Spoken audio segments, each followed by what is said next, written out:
तुमने ध्यान दिया क्या इन दोनों को बजाने पर अलग अलग तरह की आवाजें आ रही हैं? हाँ, आ तो रही हैं खोजी। देखो, इस ज्योमेट्री बॉक्स से आने वाली आवाज भी इन दोनों की आवाज से अलग है। नमस्ते संपर्क दीदी। नमस्ते बच्चों। अरे खोजी सवाली, आज तुम दोनों इतनी सारी चीजों को डेस्क पर रखकर कौन सी नई खोज कर रहे हो? दीदी, आज हमारे पास आपके लिए इनसे संबंधित ही कुछ नए सवाल हैं। अच्छा, तो फिर पूछो जल्दी। दीदी, मैं जब इस टिफिन बॉक्स, बोतल और ज्योमेट्री बॉक्स को अपनी पेंसिल से बजा रहा हूँ ना, तो अलग अलग तरह की आवाज क्यों आ रही है? हाँ दीदी, हमेशा अलग अलग वाद्य यंत्रों से भी अलग अलग आवाजें निकलती हैं, है ना? ढोलक से अलग, बांसुरी से अलग और हारमोनियम से अलग। जब वो ऐसे ही रखे होते हैं तब तो उनसे कोई आवाज नहीं आती है, लेकिन जब हम उनको बजाते हैं तब उनमें से संगीत की आवाज पैदा होती है। ऐसा क्यों?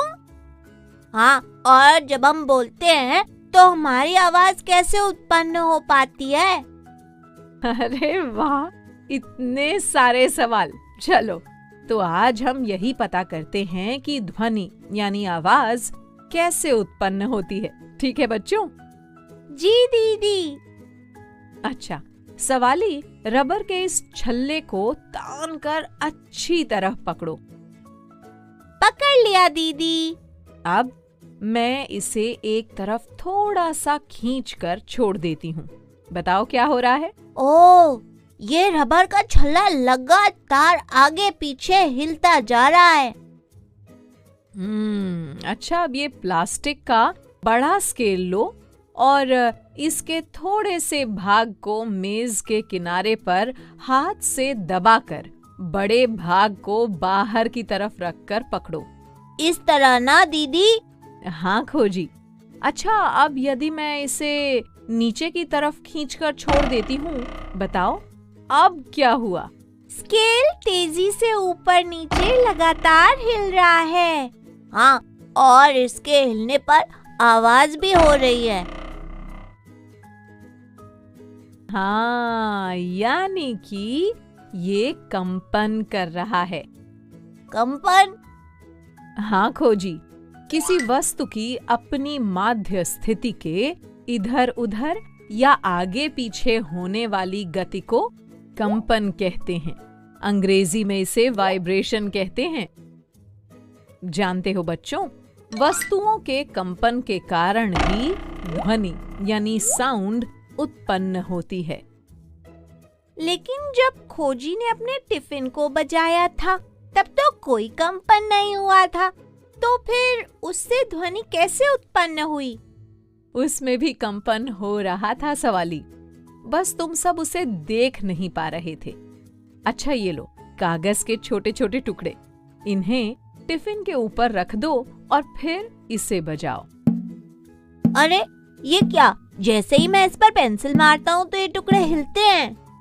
हाँ, यानी कि यहाँ पर भी कंपन हो रहा है और उसी के कारण ये कागज के टुकड़े हिल रहे हैं। अच्छा, तुम सबने कभी किसी को गिटार बजाते हुए देखा है क्या? हाँ दीदी, मैंने टीवी में देखा है।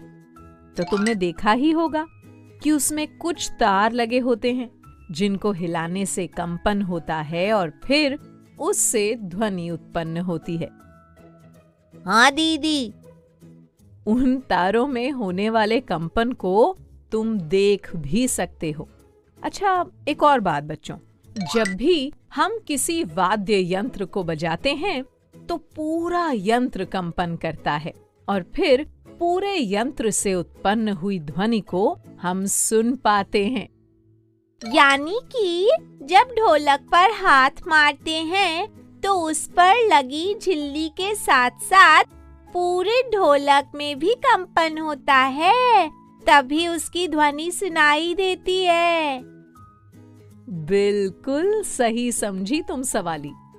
तो बच्चों, अब ये तो सिद्ध हो गया कि कंपायमान यानी कंपन करती हुई वस्तुएं ध्वनि उत्पन्न करती हैं। ऐसे ही स्थिर रखी हुई वस्तुओं से कोई ध्वनि उत्पन्न नहीं होती। हाँ, यानी कि जब ढोलक बजाएंगे तभी निकलेगी ध्वनि। हाँ सवाली। और जब वस्तुएं कंपित होती हैं तो कुछ स्थितियों में हम कंपन को देख पाते हैं और कुछ में महसूस कर पाते हैं, लेकिन अधिकांश स्थितियों में वस्तुओं के कंपन का आयाम यानी एम्पलीट्यूड इतना कम होता है कि हम उसे देख नहीं पाते। समझे ना? हाँ दीदी, लेकिन दीदी जब हम बोलते हैं तब भी तो ध्वनि उत्पन्न होती है। क्या वो भी कंपन के कारण ही उत्पन्न हो पाती है? हाँ खोजी, हमारी ध्वनि भी कंपन से ही उत्पन्न होती है। पर वो कैसे दीदी? बच्चों, मानवों में ध्वनि उत्पन्न करने वाला भाग कंठ है। अंग्रेजी में इसे लैरिंग्स कहा जाता है। इसे वाक यंत्र यानी वॉइस बॉक्स भी कहते हैं। वाक यंत्र हमारे शरीर में कहाँ पर स्थित होता है दीदी? बताती हूँ। खोजी, जरा यहाँ आओ। अपने गले में यहाँ पर उंगलियां रखो। एक कठोर उभार महसूस हो रहा है ना? जब हम कुछ निगलते हैं तो ये चलता हुआ महसूस होता है। हाँ दीदी, महसूस हो रहा है। यही है वाक यंत्र। हमारे वाक यंत्र के आर पार दो वाक तंतु कुछ इस प्रकार तने हुए होते हैं कि उनके बीच में वायु के निकलने के लिए एक पतली झिरी यानी पतली दरार बनी होती है। फेफड़ों द्वारा बलपूर्वक वायु को झिरी से बाहर निकालने पर वाक तंतु कंपित होते हैं, जिससे ध्वनि उत्पन्न होती है। समझ रहे हो ना? हाँ दीदी। वाक तंतुओं से जुड़ी मांसपेशियां जब उन्हें तना हुआ और पतला रखती हैं, तब ध्वनि का प्रकार या गुणता उस वाक ध्वनि से अलग होती है जब वाक तंतु मोटे और ढीले होते हैं। अलग अलग प्रकार की ध्वनि? हाँ बच्चों, एक और बात। पुरुषों में वाक तंतुओं की लंबाई लगभग 20 मिलीमीटर और महिलाओं में लगभग 15 मिलीमीटर होती है। बच्चों में इनकी लंबाई बहुत कम होती है, इसीलिए सभी की ध्वनियां एक दूसरे से इतनी भिन्न होती हैं। ओ, आप समझे। अच्छा देखो, मैंने कागज से एक बाजा बनाया है। इसकी मदद से हम ये समझेंगे कि हमारे वाक तंतु ध्वनि कैसे उत्पन्न करते हैं। इस कागज को अपनी उंगलियों में इस प्रकार मोड़कर पकड़ो और झिरी के बीच में हवा फूंको। अरे वाह, ये तो बचने लगा। बच्चों, बिल्कुल इसी तरह हमारे वाक तंतु ध्वनि उत्पन्न करते हैं। तो बच्चों, अब तुम्हें सारी जानकारियां समझ आ गई ना? हाँ दीदी। तो चलो, अब तुम सब मेरे कुछ सवालों के जवाब दो। पूछिए दीदी। तो ये बताओ कि कंपन किसे कहते हैं? किसी वस्तु की अपनी माध्य स्थिति के इधर उधर या आगे पीछे होने वाली गति को कंपन यानी वाइब्रेशन कहते हैं दीदी। बहुत अच्छे खोजी। अच्छा बच्चों, अब ये बताओ कि क्या कोई स्थिर वस्तु ध्वनि उत्पन्न करती है? स्थिर वस्तु से ध्वनि उत्पन्न नहीं होती दीदी। हमेशा कंपन करती हुई वस्तु द्वारा ही ध्वनि उत्पन्न होती है। एकदम सही सवाली, शाबाश। अच्छा बच्चों, अब ये रहा अंतिम सवाल। ये बताओ कि हम मनुष्य ध्वनि कैसे उत्पन्न करते हैं? हम अपने कंठ यानी वाक यंत्र के द्वारा ध्वनि उत्पन्न करते हैं संपर्क दीदी। वाक यंत्र के आर पार स्थित वाक तंतुओं में कंपन द्वारा ही हम ध्वनि उत्पन्न कर पाते हैं दीदी।